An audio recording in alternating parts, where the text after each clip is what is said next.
SMK Putra Bahari terletak di Desa Bojong Malaka, Bale Endah, Kabupaten Bandung, Jawa Barat.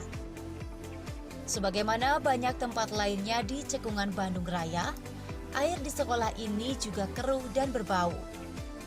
Tapi sejak tahun lalu, sekolah ini mampu mengubah keadaan air tanahnya menjadi layak pakai.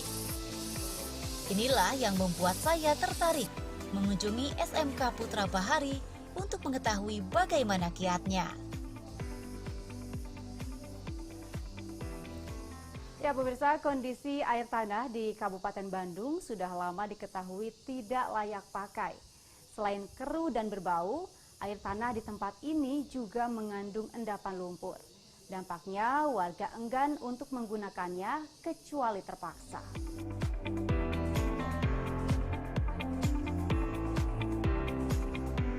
Menurut Kepala SMK Putra Bahari, Rati Ambarsari, sekolah ini memang keruh air tanahnya, tapi tetap dipakai sejak tahun 2005 karena tidak ada pilihan lain. Namun, mereka hanya menggunakan air jet pump itu untuk mandi dan cuci. Sementara untuk masak-memasak, sekolah ini terpaksa membeli air dari pedagang keliling sehingga menambah pengeluaran.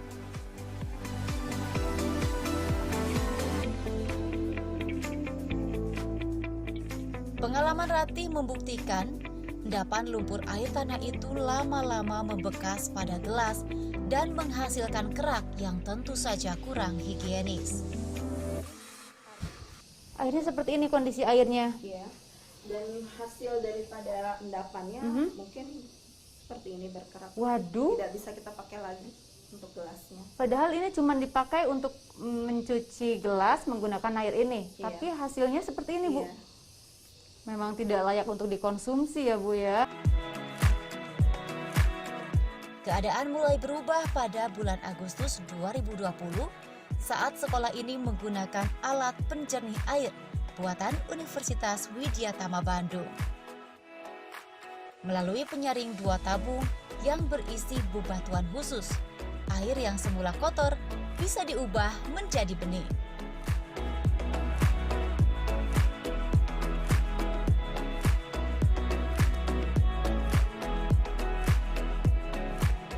Menurut sang kreator, Martoni, alat yang dinamakan saringan air mesin utama atau sarmut ini tidak terlalu rumit untuk dibuat.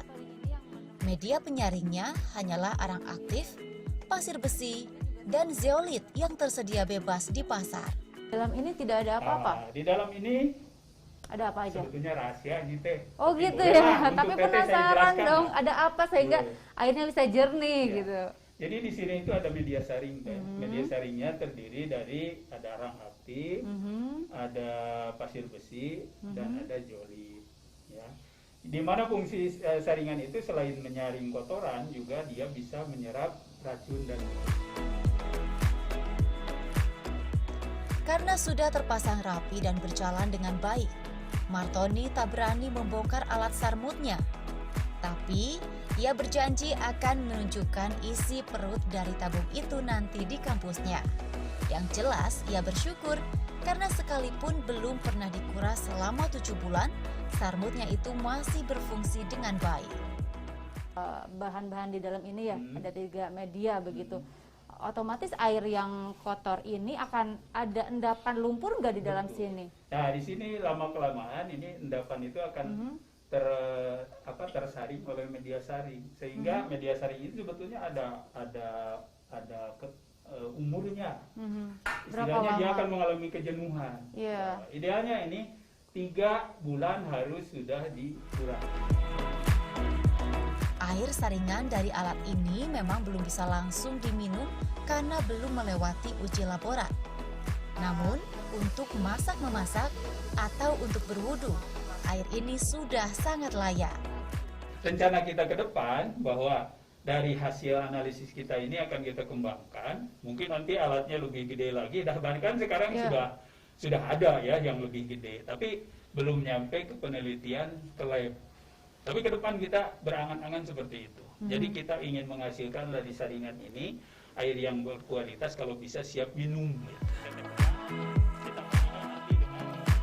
Hasil sebelum dan sesudah disaring, air ini memang sangat berbeda. Yang satu keruh dan berbau, dan satunya lagi bening dan tanpa bau. Nah, jadi gitu Tayu hasilnya, jelas ya. Yeah. Jadi apa yang kita upayakan hari ini jelas hasilnya. Berarti Betul. ada perubahan, airnya menjadi agak lebih baik ya Bu ya. Gitu kan Bu ya? Betul.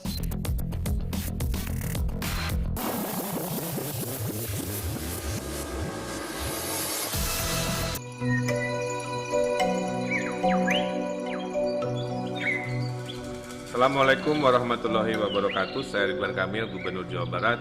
Kepada seluruh masyarakat, mari kita selalu menonton siaran TVRI Jawa Barat. TVRI adalah kesayangan kita semua. TVRI Jawa Barat akan beralih ke siaran digital, tentunya dengan gambar lebih berkualitas, lebih jernih, dan acaranya insya Allah keren-keren. Kuy, kita beralih ke TVRI digital. Gambarnya lebih mencerang dan acaranya lebih keren-keren. Hatur nuhun, wassalamualaikum warahmatullahi wabarakatuh. Mulai sekarang kita pindah ke TV digital.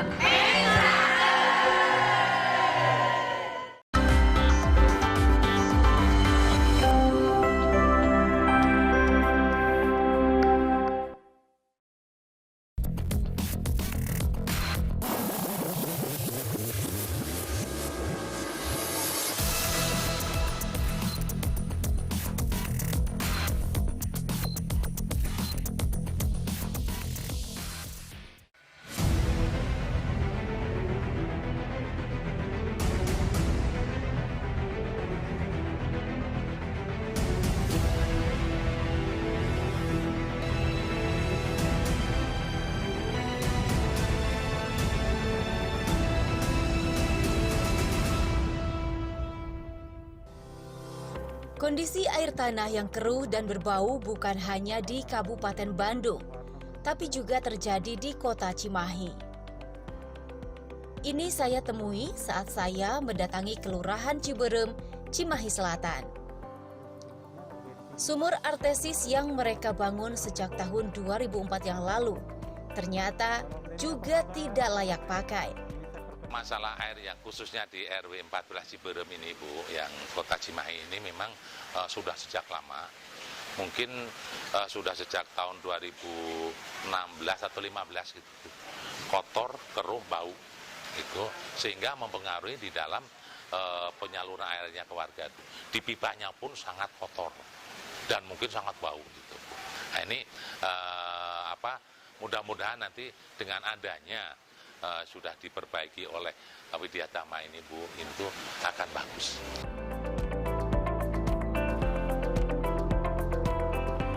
Saya ikut menaiki bak penampung air setinggi 2 meter milik Forum Kelompok Pengelola dan Pemanfaatan Air atau KPPA. Forum KPPA ini memiliki 150 pelanggan yang sering mengeluhkan kondisi air mereka yang kotor. Namun, kondisi itu kini berubah saat mereka menggunakan penjernih air buatan Universitas Widya Tama sejak bulan Desember tahun lalu.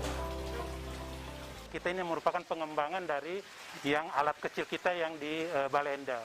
Nah, seperti yang kita berada di atas ini sebenarnya sejak awal sudah ada. Jadi ini kita kembangkan karena ini merupakan penampungan yang di bawah ini. Penampungan air yang mana nantinya kita akan kembangkan bagaimana melakukan suatu proses saringan atau penjernihan airnya itu melalui keempat toren ini. Jadi dari bawah ini akan ditarik ke atas, lalu akan diredam di sini, lalu dikembalikan untuk disalurkan ke warga. Berbeda dengan SMK Putra Bahari yang kecil ukurannya, penjernih air di tempat ini berskala besar dengan menggunakan 4 toren berukuran setengah kubik. Meski demikian, teknik yang dipakai tetap sama, yakni dengan memakai batu zeolit, pasir besi, dan arang aktif. Hasilnya, air artesis mereka sekarang menjadi jernih dan tidak berbau lagi. Jadi Bu, ini ya Bu ya, ini masih satu tahap ya ini yang kotor, ini yang bersih. Jadi Ibu menyaksikan sendiri gitu loh Bu, maksudnya gitu ya.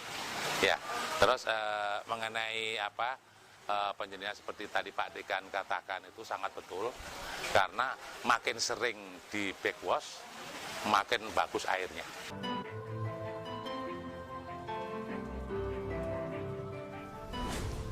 Karena kualitas air meningkat, pelanggan pun merasa puas dan komplain pun menurun frekuensinya.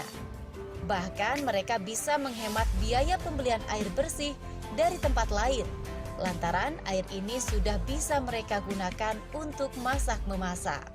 Per bulan kita beli isi ulang sehari 1 galon. Bayangkan 1 hari segalon Rp5.000,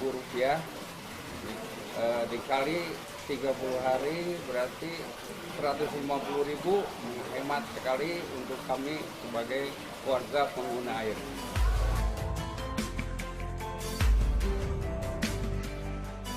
Untuk menguras toren seberat 6 kuintal ini, tim Widya Tama menggunakan kawat seling, sebagaimana yang biasa dipakai untuk menderek mobil. Hal ini dilakukan karena tidak memungkinkan untuk menjungkirkan toren seberat itu dengan tenaga manusia. Nah, teknologi yang kita coba kembangkan atau riset yang kami kembangkan, bagaimana menggerakkan dari toren ini, yang nantinya pada saat kita melakukan pembersihan, maka ini tinggal menggunakan seling yang ada di sini, yang ini nih, ya kan? Jadi nanti dia akan digunakan, tidak perlu menggunakan tenaga yang besar, 1 atau 2 orang saja, ini bisa dibalikkan nantinya. Sehingga nanti media-media yang ada di dalam toren ini, dia secara otomatis keluar, dan itu bisa dibersihkan dan dikeringkan. Setelah kalau sudah jadi, dimasukkan kembali setelah kering. Dia bisa diubah-ubah tidak? Iya, betul. Nah, jadi nanti ini kalau kita perhatikan, keempat toren ini bisa berfungsi semuanya ke rumah-rumah warga. Nah, nanti salah satunya, kalau seandainya ada yang kotor, ini bisa dibersihkan tanpa mengganggu yang lainnya. Jadi tetap ke rumah-rumah warga itu tetap jalan terus airnya mengalir. Uji coba tim Widya Tama membuktikan mengangkat toren dengan volume 500 liter itu sulit dilakukan secara manual. Karena itu mereka menggunakan engsel, gearbox, dan kerekan untuk menumpahkan isi toren beserta media penyaringnya. Jadi secara umum itu sebetulnya hampir sama dengan yang ada di Balai Endah, penjernihan airnya. Tetapi yang unik di sini adalah ketika torennya penuh, kotor, mau diganti itu jadi masalah baru. Sehingga kita membuat suatu mekanisme secara mekanikal, kita buatkan mekanisme seperti air tumpah yang ada di waterboom, Mbak. Itu ide pertamanya seperti itu.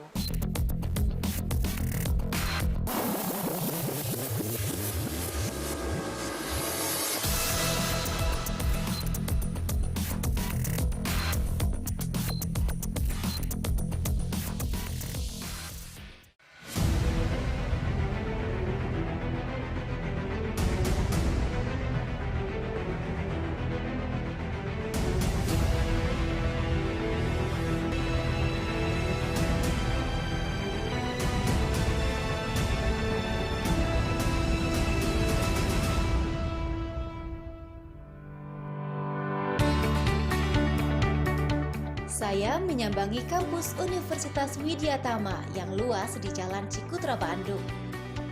Sesuai janji Martoni, saya ingin melihat seperti apa susunan bebatuan yang ada di dalam tabung penyaring airnya.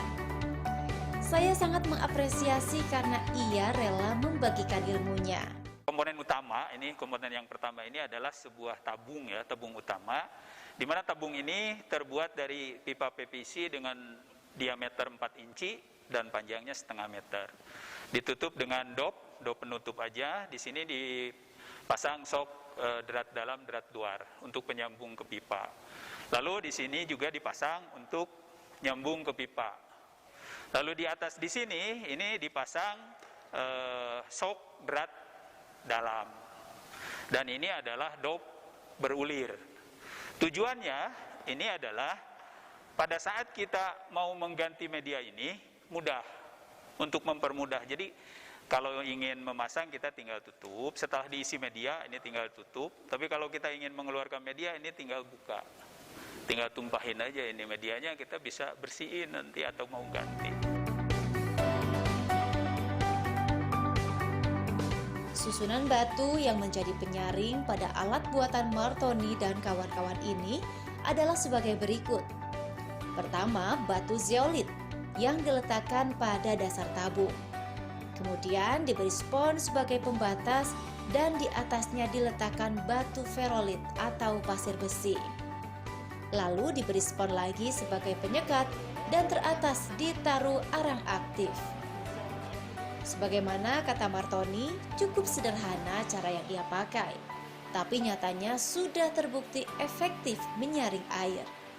Nah, zeolit ini sudah barang tentu kita sesuaikan dengan tangki yang ada.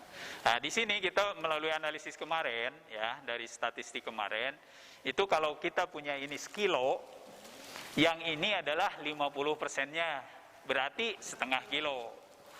Yang ini juga sama, 50%, berarti ini setengah kilo. Lalu yang ini namanya barangkali ini itu apa gitu ya. Ini adalah pasir besi atau biasa disebut juga dengan perolit ya. Ini perolit nih atau pasir besi. Ini juga sama 50%. Berarti kalau jumlahnya sekilo, ini setengah kilo. Lalu ini namanya arang aktif. Ini terbuat dari tempurung kelapa. Nah, ini adalah 60% jumlahnya. 60% berarti dari 1 kilo berarti ini adalah 6 on. Ya gitu. Nih, oke. Jadi tadi kita saringan pertama udah masuk. Berikutnya kita masukkan lagi sponnya lagi. Tujuannya untuk apa? Supaya antara media 1 dengan media 2 tidak bercampur. Dan sekaligus ini juga bisa melakukan penyaringan kan. Ini menambah penyaringan juga. Ketiga media penyaring itu, baik zeolit, pasir besi, maupun arang aktif mudah dicari di toko kimia di Bandung. Harganya pun relatif murah.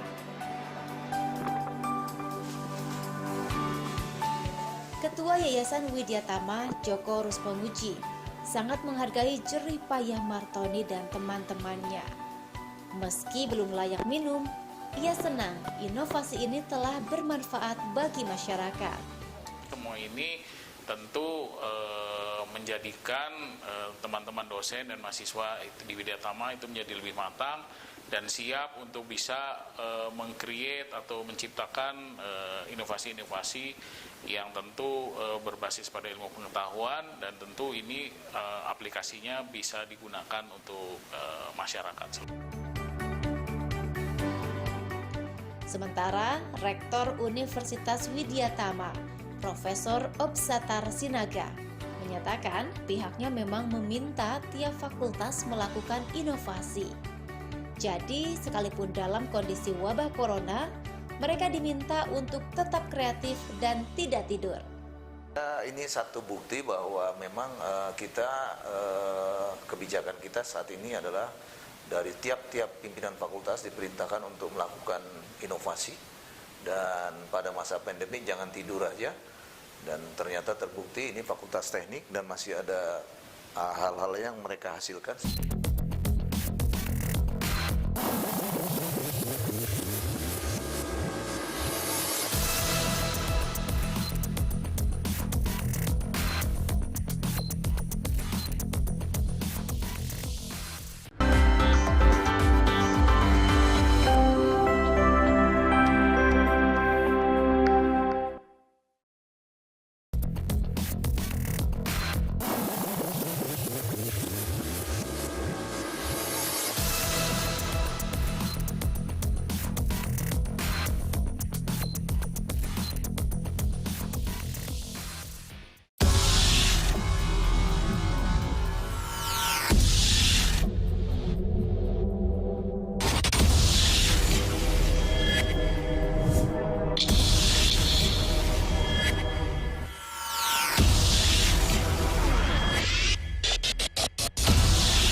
Selain alat penjernih air yang sangat bermanfaat, Universitas Widyatama Bandung juga punya inovasi lain, yakni sepeda roda 3 listrik.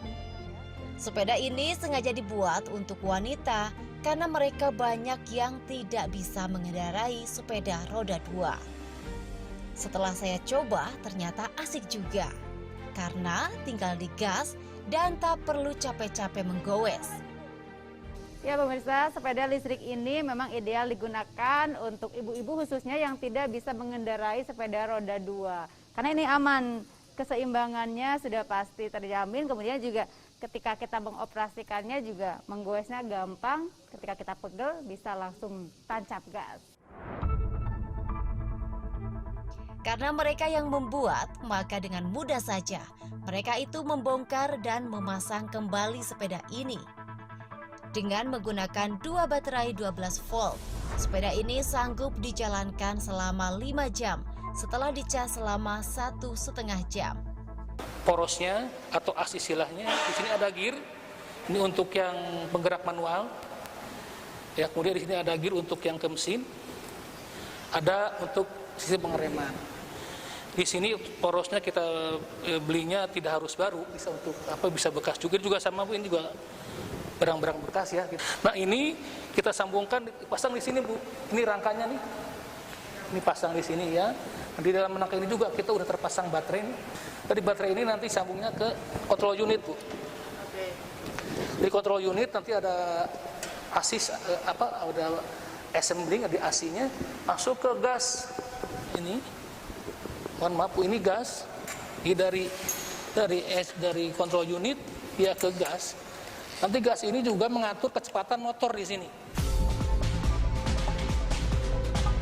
Sepeda listrik ini sebenarnya berawal dari sebuah lomba inovasi internasional antar mahasiswa yang dibiayai kampus. Bahannya separuh bekas dan separuhnya lagi baru. Namun tingkat kesulitannya terletak pada bending atau pembengkokan rangka pada bagian bawah sedel. Lamanya pembuatan tuh di sini. Karena di sini kan proses bendingnya kita pakai bending manual ya Pak ya, belum yang belum yang pakai elektrik gitu ya, belum yang terlalu canggih lah, kita pakai bending manual. Perhitungan dengan jarak penempatan sama proses bendingnya itu yang lumayan agak sulit. Meski buatan mahasiswa, kecepatan sepeda ini bisa mencapai 40 km per jam dengan jarak maksimal 80 km. Spesifikasi seperti ini sudah mirip dengan sepeda listrik yang dijual di toko. Spesifikasi dari sepeda listrik ini kebetulan memang didesain untuk bisa mengangkut barang sekitar maksimal 40 kg. Dan baterai yang diciptakan ini untuk mendukung sepeda ini itu bisa menempuh jarak sekitar 80 kilo dengan kecepatan maksimum 40 km per jam.